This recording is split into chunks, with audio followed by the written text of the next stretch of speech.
നല്ല മനസ്സോടെയാ ഇയാൾ നിനക്ക് സമ്മാനം തരാൻ തീരുമാനിച്ചത്. അത് നിന്റെ സ്വഭാവം കുട്ടിക്കാലം മുതലേ അറിയാവുന്നതുകൊണ്ട് തന്നെയാ. എന്നും ചേച്ചിയെ ജയിച്ച അനിയത്തി തല ഉയർത്തി ജീവിക്കാൻ വേണ്ടി തന്നെയാ ഇയാൾ ഇതുപോലൊരു സാഹസം കാട്ടിയത്. അല്ലാതെ നീ പറയുന്ന പോലെ മനഃപൂർവ്വം നിന്നെ കൊച്ചാക്കാൻ വേണ്ടി ചെയ്ത പ്രവൃത്തിയൊന്നും അല്ല. ഇഷ്ടപ്പെട്ടു. ഭാര്യയുടെയും ഭർത്താവിന്റെയും എല്ലാ പ്രവൃത്തിയും എനിക്ക് ഇഷ്ടപ്പെട്ടു. അതുപോലെ തന്നെ എന്റെ ഭർത്താവിന്റെയും.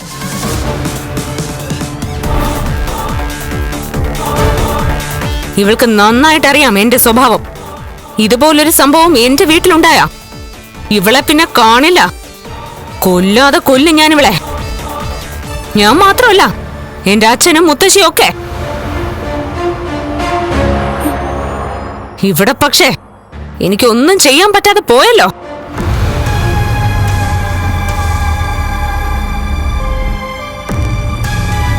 തൽക്കാലം എന്റെ കഴുത്തിലൊരു താലിയുണ്ട്. അമ്മയുടെ മോൻ കെട്ടിത്തന്ന താലി. അത് ഞാൻ അഴിച്ച് മുഖത്തേക്ക് എറിഞ്ഞു കൊടുക്കുന്നില്ല. എന്നാലേ എന്നെ തോൽപ്പിക്കാൻ വേണ്ടി എന്റെ ഭർത്താവിന്റെ കൈവശം കൊടുത്തുവിട്ട ഈ നെക്ലസ് ഉണ്ടല്ലോ, അതെന്റെ കഴുത്തിനൊരു ഭാരോ.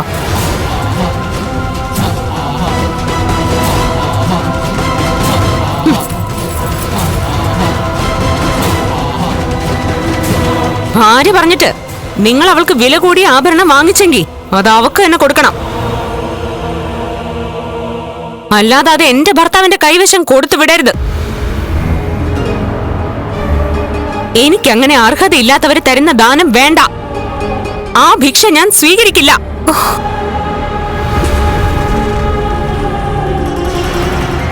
അതുകൊണ്ടേ ഇത് നീ നിന്റെ കഴുത്തിൽ തന്നെ ഇട്ടോ.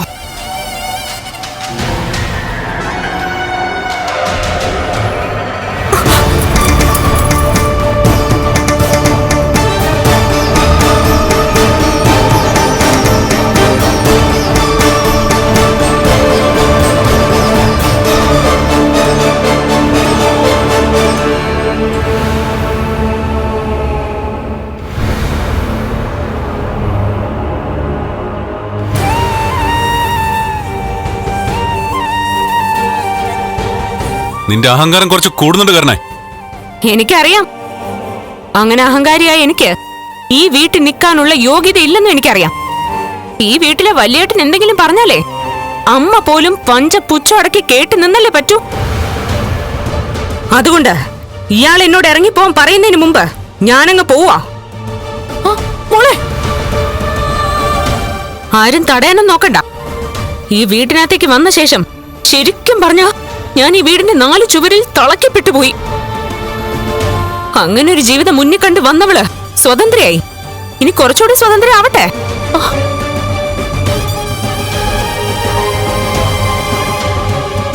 എന്നായിരുന്നു നമ്മുടെ കല്യാണം നടന്ന ദിവസം? ആ ഡേറ്റ് ഏതാ? അത് ഏതെങ്കിലും ഡേറ്റ് ആയിക്കോട്ടെ. ആ ഡേറ്റാ ഇവൾക്ക് സ്വാതന്ത്ര്യം കിട്ടിയ ദിവസം.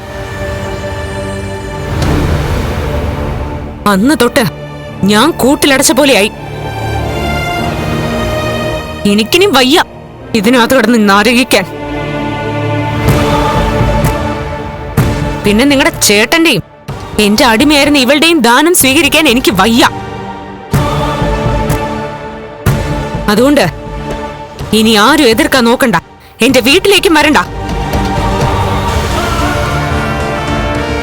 ഞാൻ വലതുകാല് വെച്ചാണ് ഈ വീട്ടിനകത്ത് കയറിയെങ്കിൽ അതേ കാല് വെച്ച് തന്നെ ഞാൻ പുറത്തോട്ട് ഇറങ്ങുവാ എന്നേക്കുമായിട്ട്.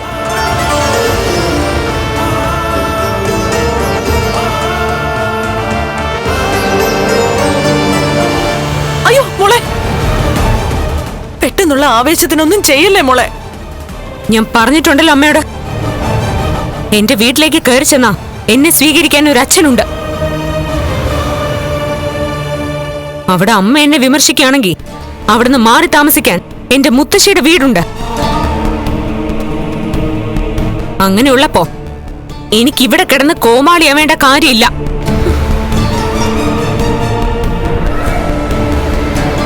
എന്റെ ഭർത്താവിന് എന്നെ സംരക്ഷിക്കാനും ഞാൻ ആഗ്രഹിക്കുന്നൊക്കെ നേടിത്തരാനും കഴിയുന്നൊരു ദിവസം വരുവാണെങ്കിൽ ഉണ്ണിയൻ എന്നെ വന്ന് വിളിക്കട്ടെ. അന്ന് ഞാൻ വരാം. അതുവരെ എന്നെ ആരും പ്രതീക്ഷിക്കണ്ട. ഫ്ലവേഴ്സ് സ്മാർട്ട് ഷോ ശനി ഞായർ ദിവസങ്ങളിൽ രാത്രി 9:30 ഫ്ലവേഴ്സിൽ.